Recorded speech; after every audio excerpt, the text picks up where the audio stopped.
Hello, everyone. Welcome back to Ike's Political Minute. Today we will be simulating the 2024 presidential election if it is between Donald Trump and Kamala Harris, President Joe Biden's running mate. She is the most likely person to be the Democratic nominee if President Biden is not eligible to run for re election for any kind of unforeseen circumstance in the future.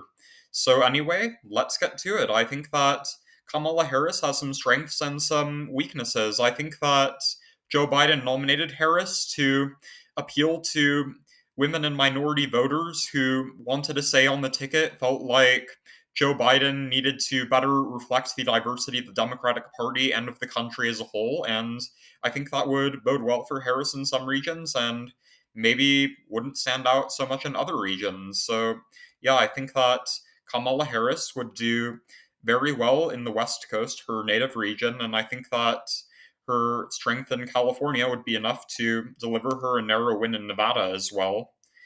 And I think that she would definitely win Illinois and she would win the Northeast.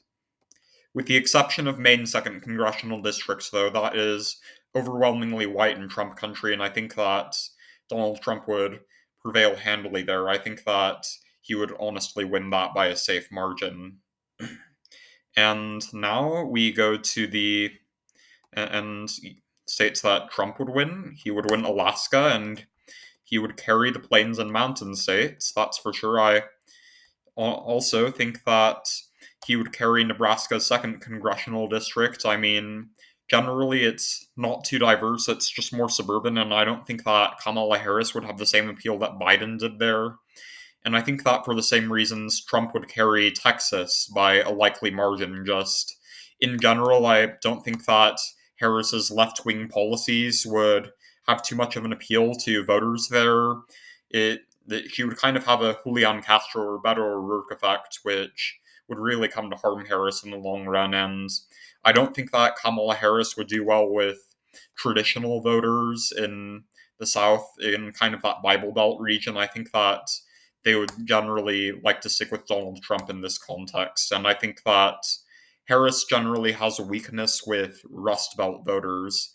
I mean, she kind of runs on a very left wing economic ticket. Like, the spending policies were actually ranked in the 2020 Democratic presidential primary, and Kamala Harris had the most proposed government spending, even more than Bernie Sanders.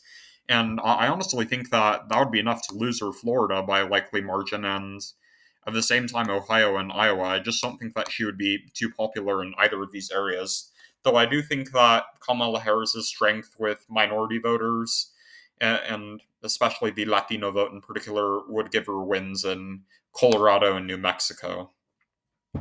And also Virginia, I think it would be by a likely margin. Kamala Harris does have a strength generally with the Joe Biden average suburban voter.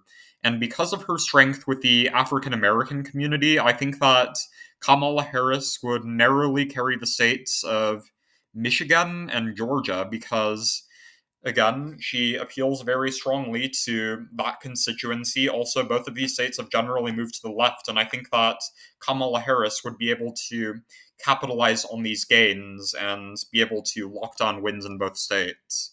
Arizona and North Carolina, I think that both of these states would be out of Kamala Harris's reach, just because I think that generally these states, while they have moved more towards the Democrats, you need a centrist to win them. Arizona and North Carolina have a lot of voters who definitely would vote Democrat if they weren't too extreme on policy. And I think that Kamala Harris kind of has portrayed herself as just a little too extreme on certain kinds of policies. So I just don't see either of those states really coming out to vote for her.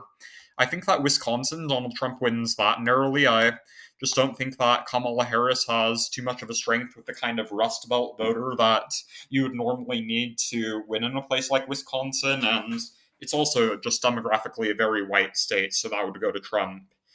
And I think that Kamala Harris would also win Minnesota. I mean, it generally has moved to the left. I don't think that she would do as well as Joe Biden, but it would go to her. And finally, the last state, I think, again, unfortunately for Harris, She does have a weakness with Rust Belt voters, and also Pennsylvania, they generally do prefer centrists, and that is why I'm going to say that Donald Trump narrowly beats Kamala Harris, 277 electoral votes to 261. Thank you all for watching this video. Please comment down suggestions below, and I will see you all later.